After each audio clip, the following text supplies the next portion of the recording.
नमस्कार दोस्तों, competition war के यूट्यूब चैनल में आप सबका स्वागत है।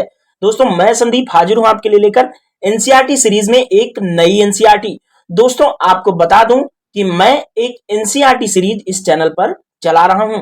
दोस्तों पहली एनसीईआरटी जो मैंने इस सीरीज के अंदर डिस्कस की वह थी दोस्तों राजनीति विज्ञान की क्लास 12th की समकालीन विश्व राजनीति की पुस्तक।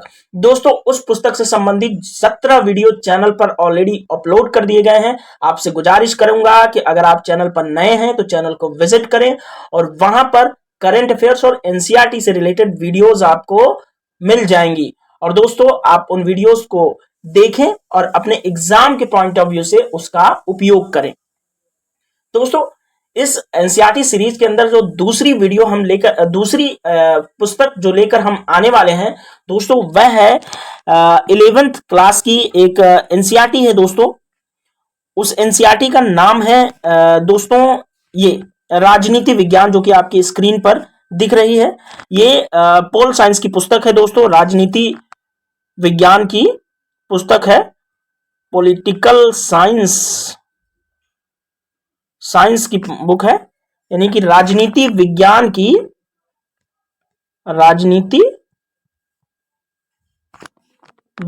की दोस्तों ये बुक है जो कि कहां चलती है 11th क्लास में एनसीईआरटी के पाठ्यक्रम में चलती है। दोस्तों पहली जो हम 11th क्लास की एनसीईआरटी डिस्कस करेंगे वह होगी हमारी राजनीतिक सिद्धांत की एनसीईआरटी। राजनीतिक सिद्धांत को जानने के बाद दोस्तों हम आएंगे इस पुस्तक पर। इस पुस्तक का नाम है दोस्तों भारत का संविधान, सिद्धांत और व्यवहार। दोस्तों ये दोनों 11th क्लास के एनसीईआरटी हैं और जो लोग यूपीएससी की प्रिपरेशन कर रहे हैं या करना चाहते हैं या फिर स्टेट की किसी सिविल सर्विस की परीक्षा की तैयारी कर रहे हैं या करना चाहते हैं उन्हें एनसीईआरटी के महत्व के बारे में अच्छे से पता होगा। दोस्तों अगर नहीं पता है तो फिर भी मैं एक बार आपको बता देता हूं। दोस्तों एनसीईआरटी जो पुस्तकें होती हैं उनमें किसी भी चैप्टर में किसी भी विषय से रिलेटेड बहुत अच्छे से एक्सप्लेन किया जाता है उस विषय को। तो दोस्तों हमारी आधारभूत समझ डेवलप करने के लिए किसी भी सब्जेक्ट में एनसीईआरटी एक रामबाण साबित होती है। तो इसलिए दोस्तों आधारभूत जो समझ है वो हमारी किसी भी सब्जेक्ट में विकसित करने के लिए एनसीईआरटी का महत्वपूर्ण योगदान होता है। इसलिए दोस्तों एनसीईआरटी को हम समझते हैं। दोस्तों एनसीईआरटी के पढ़ने और पढ़ाने के क्रम में मैंने एक चीज पाई कि एनसीईआरटी को समझने के बाद आपको सिर्फ किसी भी सब्जेक्ट का थोड़ा सा करंट से रिलेटेड चीजें पढ़ने का बस रह जाता है, बाकी सारी चीजें उस सब्जेक्ट से या उस टॉपिक से रिलेटेड आपको समझ में आ जाती हैं। तो इस लिहाज से दोस्तों एनसीईआरटी आपके सिविल सर्विसेज एग्जाम्स के लिए बहुत ज्यादा महत्वपूर्ण है।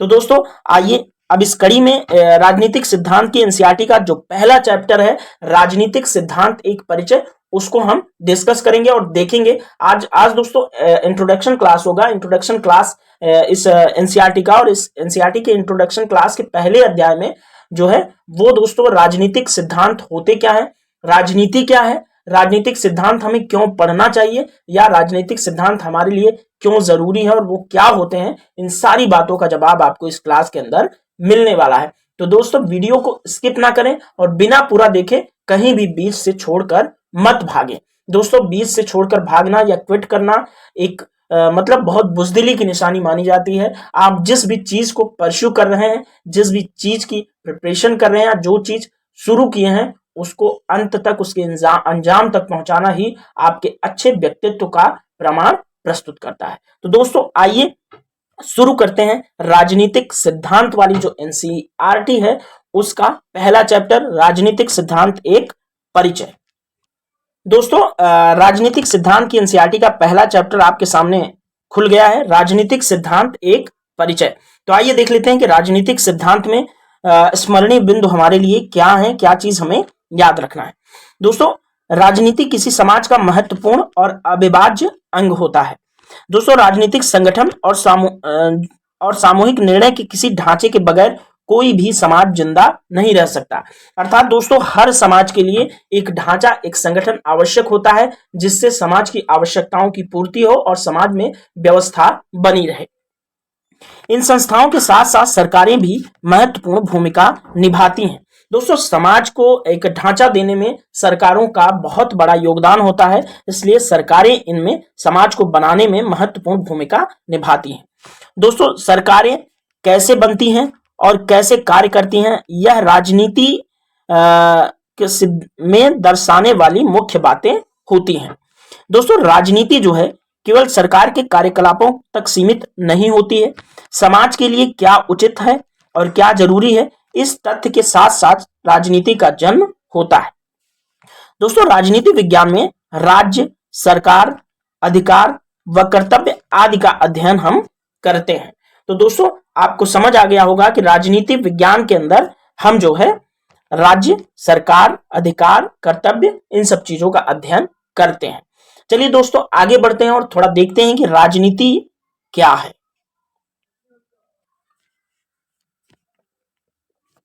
दोस्तों राजनीति क्या है देखेंगे हम।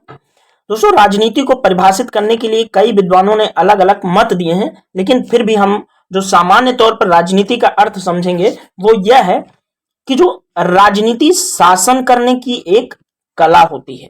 आपको याद रखना है कि राजनीति जो है शासन करने की एक कला होती है। राजनीति सरकार के क्रियाकलापों को ठीक से चलाने की सीख देती है। राजनीति प्रशासन संचालन के विवादों का हल भी प्रस्तुत करती है कि शासन व्यवस्था को कैसे संचालित किया जाएगा, उसको कैसे रन करना है, इसका जो है हल कौन प्रस्तुत करता है? राजनीति। तीसरा, राजनीति भागीदारी करना सिखाती है, लेकिन आम व्यक्ति का सामना राजनीति की परस्पर विरोधी छवियों से होता है। आज राजनीति का संबंध किसी निजी स्वार्थ साधनों से जुड़ गया है।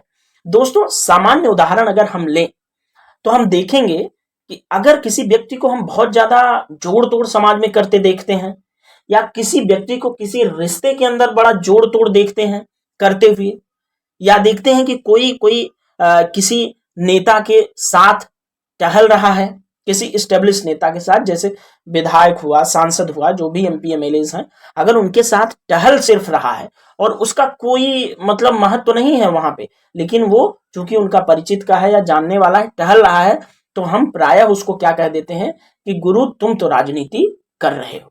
लेकिन दोस्तों आपको यही समझाने के लिए इस चैप्टर को लेकर मैं आया हूं कि राजनीति इसको कदापि नहीं बोलते।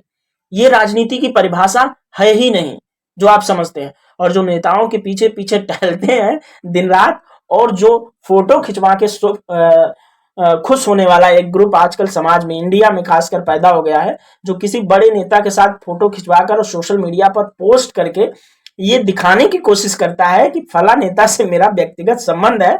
ऐसा कुछ नहीं होता। वो कहीं अचानक उनको मिल जाते हैं और फिर वो उनसे सेलिब्रिटी की तरह रिक्वेस्ट करके फोटो खिंचवा के उसको सोशल मीडिया पर पोस्ट कर देते हैं, और फिर उनसे जो छोटे लोग हैं, उनको जो जानने वाले लोग हैं, उनको नेता की श्रेणी में मान लेते हैं और ये कहते हैं कि भैया राजनीति कर रहे हैं। दरअसल दोस्तों ये राजनीति नहीं, इसको हम चटुकारिता बोलेंगे। बड़ा कठोर शब्द मैं यूज कर रहा हूं, लेकिन सच में ये चटुकारिता ही है, राजनीति बिल्कुल नहीं है। दोस्तों राजनीति उसे कहेंगे कि जब आपको पता हो कि आखिर शासन संचालन होता कैसे, आपको संविधान पता हो, आपको शासन के आधारभूत जो तत्व होते हैं वो पता हो, राजनीति के आधारभूत तत्व पता हो, वो होता है राजनेता या राजनीति करने वाला व्यक्ति। तो आई होप दोस्तों आपको राजनीति क्या होती है वो समझ में आ गया होगा। और आज से आप ध्यान रखें कि बिल्कुल जो फोटो खिंचवाने वाला ग्रुप है, अगर आपके सामने आकर कहे कि मैं राजनीति करता हूं, तो बिल्कुल उसको एक ही शब्द में जवाब देना कि दोस्त आप राजनीति नहीं करते, आप सिर्फ चटुकारिता करते हैं फलाना नेता की। ठीक है, आइए आगे बढ़ते हैं। दोस्तों हम देखेंगे कि राजनीतिक सिद्धांत की जो पुस्तक है या राजनीतिक सिद्धांत जो होता है उसमें हम क्या पढ़ते हैं, आइए देखते हैं। दोस्तों राजनीतिक सिद्धांत में हम जीवन के विभिन्न पहलुओं का अध्ययन करते हैं, जैसे सामाजिक जीवन, सरकार, संविधान, स्वतंत्रता, समानता, न्याय, लोकतंत्र, धर्मनिरपेक्षता इत्यादि। दोस्तों स्वतंत्रता, समानता, न्याय, लोकतंत्र या धर्मनिरपेक्षता, सरकार या सामाजिक जीवन, ये सब जीवन के महत्वपूर्ण पहलू होते हैं। इन्हीं का अध्ययन हम राजनीतिक सिद्धांत के अंतर्गत करते हैं। आइए आगे बढ़ते हैं और जानते हैं कि राजनीतिक सिद्धांतों को व्यवहार में कैसे उतारना है। दोस्तों जो राजनीति होती है वो बड़ी डायनामिक होती है, गतिशील होती है। राजनीति जो राजनीति है वो समय समय पर उसका स्वरूप जो है वह बदलता रहता है।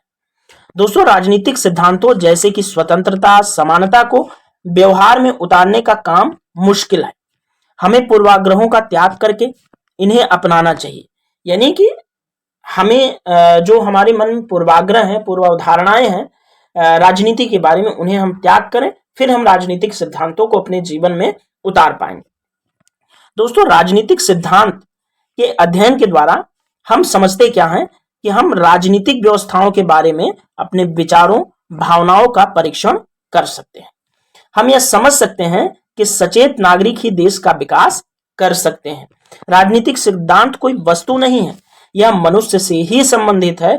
जैसे कि समानता का अर्थ सभी के लिए समान अवसर है, फिर भी महिलाओं को, वृद्धों को, विकलांगों को या बच्चों के लिए अलग से व्यवस्था बनाई जाती है।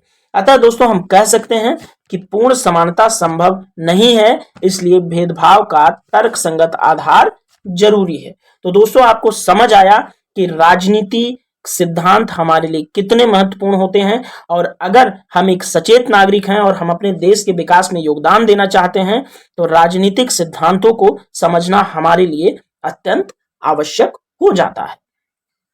दोस्तों आइए थोड़ा सा आगे देखते हैं कि हमें राजनीतिक सिद्धांत पढ़ने क्यों चाहिए। आइए देख लेते हैं। दोस्तों हमें राजनीतिक सिद्धांत इसलिए पढ़ने चाहिए क्योंकि पहली बात, भविष्य में आने वाली समस्याओं के समय एक दृढ़ निर्णय लेने वाला नागरिक हमें बनना है। दोस्तों हम समाज के नागरिक के रूप में, सक्रिय नागरिक के रूप में समाज में अपना योगदान देते रहते हैं। इसलिए हमें समझना चाहिए कि हम अगर किसी देश के, किसी राष्ट्र के नागरिक हैं तो हमारी जिम्मेदारी उस समाज के प्रति बन जाती है। दूसरा दोस्तों, एक अधिकार संपन्न नागरिक जागरूक बनने के लिए, यानी कि अधिकार संपन्न जागरूक नागरिक बनने के लिए, राजनीतिक चेतना जागृत करने के लिए हमें राजनीतिक सिद्धांत पढ़ना आवश्यक है। दोस्तों राजनीतिक चेतना जिसकी मैं बात कर रहा हूं, राजनीतिक चेतना जागृत नहीं होने की वजह से कई लोग एज ए करियर ऑप्शन के रूप में पॉलिटिक्स को जब चूज करते हैं तो उनको पता भी नहीं होता कि हम किस दलदल में फंसने वाले हैं।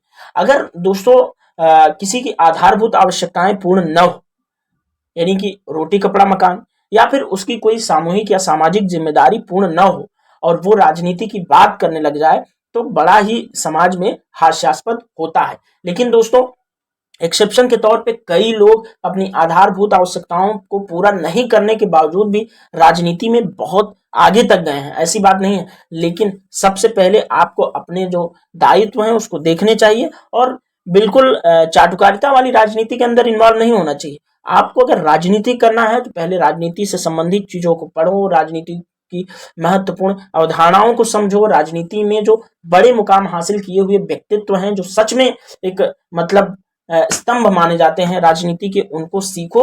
उसके बाद कुछ पुस्तकें पढ़ो, फिर आप राजनीति करो तो आपकी दशा और दिशा पॉलिटिक्स के अंदर बहुत अच्छी जाएगी और आप भविष्य में एक अच्छे राजनेता बनकर देश की दिशा और दशा सुधारने में महत्वपूर्ण योगदान दे पाएंगे। दोस्तों तीसरी बात है कि राजनीतिक सिद्धांत हमें इसलिए भी पढ़ना चाहिए कि समाज से पूर्वाग्रहों को समाप्त करने एवं एकता का काम करने के लिए, एकता स्थापित करने के लिए जो है हमें समाज में जो है राजनीतिक सिद्धांतों का अध्ययन आवश्यक हो जाता है। चौथी बात दोस्तों, वाद विवाद, तर्क वितर्क, लाभ हानि का आकलन करने के बाद सही ये सब कला सीखने के लिए हमें राजनीतिक सिद्धांत पढ़ना चाहिए। वाद विवाद, तर्क वितर्क, लाभ हानि का आकलन करने के बाद सही निर्णय लेने की कला सीखने के लिए हमें जो है राजनीतिक सिद्धांत पढ़ने चाहिए। दोस्तों जैसा कि मैंने बताया आपको कि वाद विवाद जैसे डिबेट्स होती हैं, किसी विषय के बारे में हमें मतलब थोड़ी सी जानकारी है तो आजकल देखते हैं कि जैसे सोशल मीडिया पे, व्हाट्सएप या फेसबुक वगैरह पे हमें कोई छोटी सी जानकारी मिल गई तो हम बड़ा उड़ने लगते हैं और हम उस पर खामखा में पता नहीं कहाँ कहाँ का ज्ञान देने लगते हैं। तो ऐसी चीजों से हमें बचना चाहिए और ज्ञान हम तभी दे पाएंगे जब हमें किसी भी विषय के बारे में पूरा नॉलेज होगा। अधूरा नॉलेज याद रखना दोस्तों बहुत घातक होता है, और आजकल अधूरा ज्ञान और सोशल मीडिया का ज्ञान लेकर, झूठा ज्ञान लेकर टहलने वाले लोग आपको बहुत मिलेंगे। तो ऐसे लोगों से आप बिल्कुल दूर रहना, और ऐसे लोगों की बातों में बिल्कुल मत आना, वरना आप अपना जो मूल व्यक्तित्व है वह खो बैठेंगे। दोस्तों पांचवी बात है कि राजनीतिक सिद्धांत हमें इसलिए भी पढ़ने चाहिए क्योंकि शासन व्यवस्था की जानकारी होना हमारे लिए बहुत जरूरी है, इसलिए भी हमें राजनीतिक सिद्धांतों को पढ़ना चाहिए। दोस्तों इसी कड़ी में छठवीं बात यह है कि लोकतंत्र की उपयोगिता का ज्ञान करने के लिए भी हमें राजनीतिक सिद्धांत पढ़ना चाहिए। जैसे हमारे देश में लोकतंत्र है, तो लोकतंत्र की उपयोगिता आखिर होगी कैसे, आखिर हम लोकतंत्र क्या है उस चीज को जानने बिना हम जो है किसी भी चीज को बिना समझे हम रिएक्ट नहीं कर सकते। इसलिए हमें राजनीतिक सिद्धांतों को पढ़ना हमारे लिए बहुत जरूरी हो जाता है, तभी हमारे जो देश में जो लोकतंत्र है, डेमोक्रेसी है, वो हमें अच्छे से समझ में आएगी, और हमारे देश को एज ए नेशन के रूप में और एक समझदार और व्यक्तित्वशाली व्यक्ति बनने के लिए जो है लोकतंत्र की उपयोगिता का ज्ञान आवश्यक होना जरूरी है। सातवीं बात है दोस्तों अधिकार और कर्तव्यों को समझने के लिए। दोस्तों हमारे समाज में प्राय लोगों को यह भी नहीं पता होता कि हमारे जो कर्तव्य हैं वो क्या होते हैं।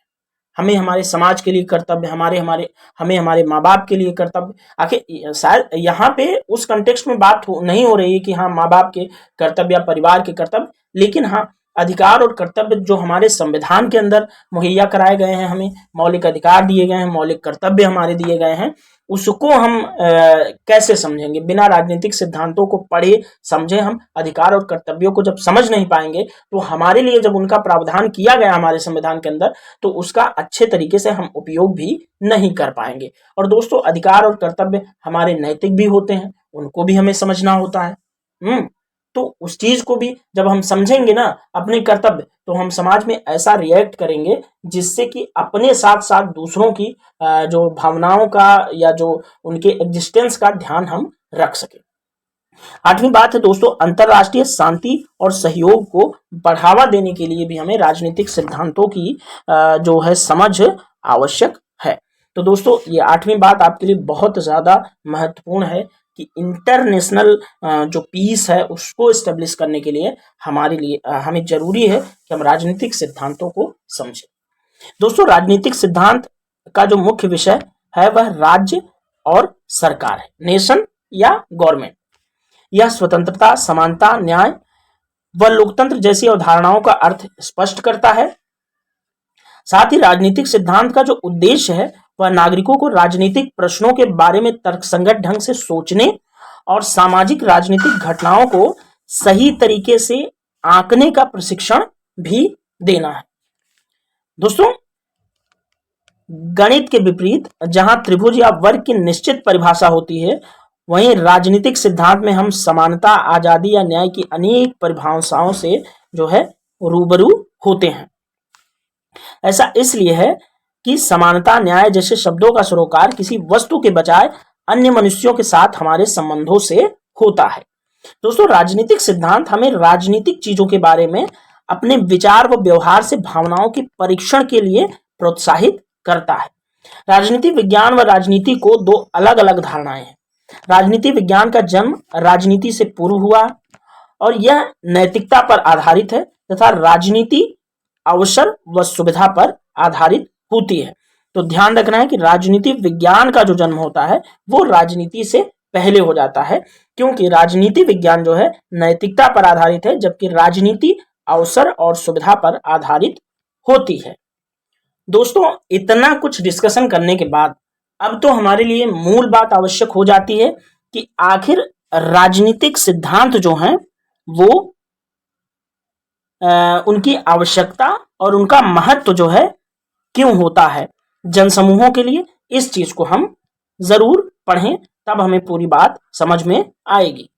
दोस्तों राजनीतिक सिद्धांतों की हमें आवश्यकता और महत्व पर चर्चा करेंगे तो हम जानेंगे कि राजनीतिक सिद्धांत सभी जनसमूहों के लिए आवश्यक होते हैं, क्योंकि हमें दोस्तों राजनीतिक विचारों व संस्थाओं की बुनियादी जानकारी नागरिकों के लिए लाभदायक होती है। साथ ही दोस्तों लोकतंत्र के सफल संचालन के लिए नागरिकों का जागरूक होना भी जरूरी है और राजनीतिक सिद्धांत के द्वारा राजनीतिक शिक्षा का भी प्रचार प्रसार होता है। तो दोस्तों ये रहा राजनीतिक सिद्धांत, एक परिचय वाला चैप्टर।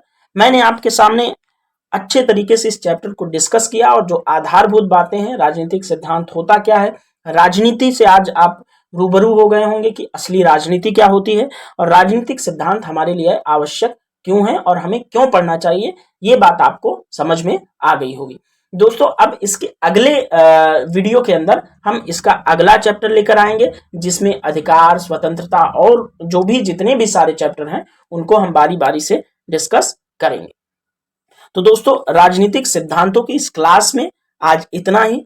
आगे हम फिर मिलेंगे दोस्तों, इस किताब को आगे पूरा करेंगे और हम बड़ी बेहतरीन और अच्छी रोमांचक जर्नी के साथ चल रहे हैं। और दोस्तों आपको यहाँ पर मैं बता देना चाहता हूँ कि जो एनसीईआरटी है वो आप किसी बहुत सारे यूट्यूब चैनल हैं उन पर पढ़ाई गई है, हो सकता है बहुत, मैं तो सिर्फ पीडीएफ के थ्रू आपको पढ़ा रहा हूं, मेरी सिर्फ आवाज आप तक जा रही है, लेकिन कुछ दिनों बाद मैं कोशिश करूंगा कि मैं डिजिटल बोर्ड या फिर कैमरे के माध्यम से आपको बताऊं, मेरा फेस भी दिखे, तब आप शायद अच्छे से रिलेट कर पाएं। जेस्चर वगैरह भी बहुत मायने रखता है इन सब चीजों में। लेकिन दोस्तों मेरे वीडियोस के अंदर एक बात आपको जरूर गारंटी के साथ मिलेगी कि एनसीईआरटी को पढ़ने का एक ना दोस्तों नया इनोवेटिव तरीका, जो एनसीईआरटी को हम दोस्तों नए नए उदाहरणों से, आज के करंट के उदाहरणों से जोड़कर जो हम एक्सप्लेनेशन देते हैं, वह वाकई में जो है समाज के लिए, दोस्तों के, विद्यार्थियों के लिए बहुत ज्यादा